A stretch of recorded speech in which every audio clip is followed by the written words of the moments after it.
Welcome sa aking YouTube channel, Sir MTV. Part 3 ito ng waste management. So sa video na ito ay pag-uusapan natin paano nga ba natin mababawasan ang mga basura. Kung interesado kang panoorin ang video na ito, samahan mo ako 3 minutes lang.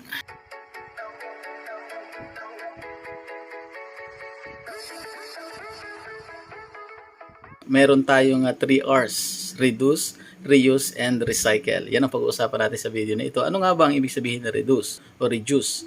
So ito ay ang pagbawas sa dami ng basura na nagagawa sa isang practical at sistematikong pamamaraan.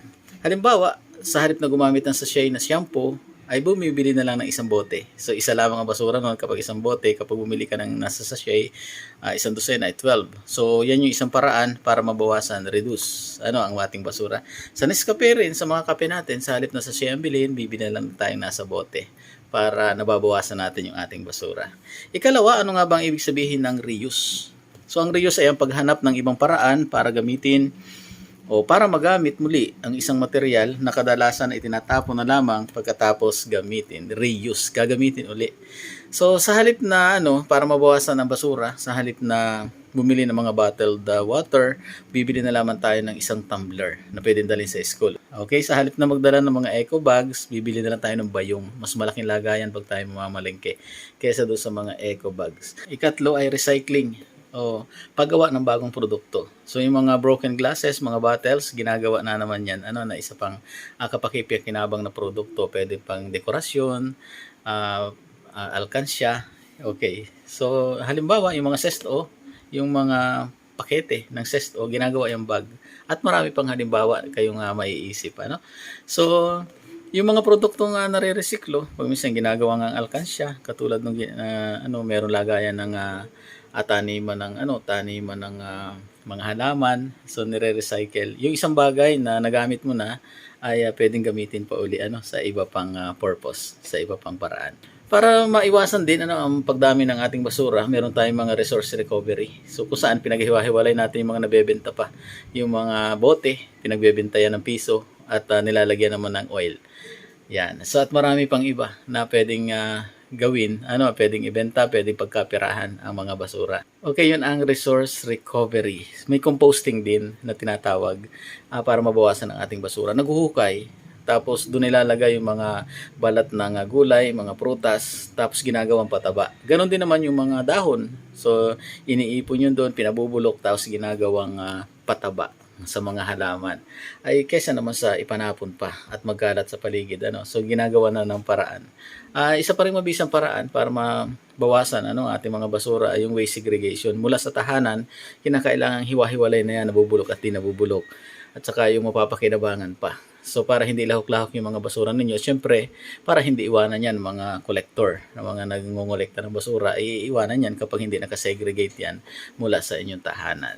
Sa school, dapat ay nakasegregate din. Dapat masanay na rin tayong ganun, pinaghiwa-hiwalay natin para naman hindi nahihirapan yung ating mga naghahakot ng basura. Para baga nakakatulong din tayo sa simpleng paraan. So yung mga sa mga cities, yung may mga collection, separate collection ng mga basura. O halimbawa Monday, hahakutin lamang ay mga nabubulok. Okay, Tuesday, mga di nabubulok. Wednesday, mga nare-recycle o recyclable materials. So, isa pang paraan para mabawasan din ang basura ay yung information education, communication ng tungkol sa solid waste. So may mga school katulad ito grade 10, grade 10, ito na yung topic, waste management, kung paano natin itatapon ang ating mga basura, tamang pagtapon ng basura. Isa rin ito na paraan para makatulong. Pwede rin magpa-seminar din. Yan, magpa-seminar din sa mga schools. Kasi itong topic na ito, pang grade 10 ito sa school at sa community, pwede magpa-seminar para sila ay ma-inform din. Kasunod, sa huli, para mabawasan ang ating basura, yung enforcement ng batas. Yung enforcement ng batas? So, makikita ninyo dyan, yan ang mga prohibited acts, fines and penalties. So, sa sunod na video, pag-usapan natin ano nga ba yung batas na nangangalaga, o nakakaalam yung batas sa pangangalaga ng ating basura.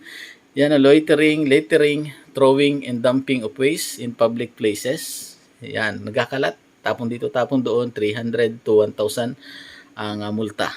1 to 15 days community service. Open burning of solid waste, bawal din talaga silab sa mga pampublikong lugar. 300 to 1,000 din, 15 days din to 6 months imprisonment or both. Wala, may parusa rin talaga ang pagsisilab, hindi lang talaga na-enforce yung batas. Permitting the collection of non-segregated unsorting waste. Open dumping burying of waters in flood-prone areas, bawal din talaga kapag daanan ng tubig yun, baha, doon dumadaan ang baha o sa mga sapa, sa mga ilog, bawal din magsunog doon sa gilid. Bawal din magtapon ng basura sa mga ilog, sa mga sapa. Okay, so unauthorized removal of recyclables intended for collection by authorities in person, mixing of source separated recyclable materials, hanggang 500,000 ang multa.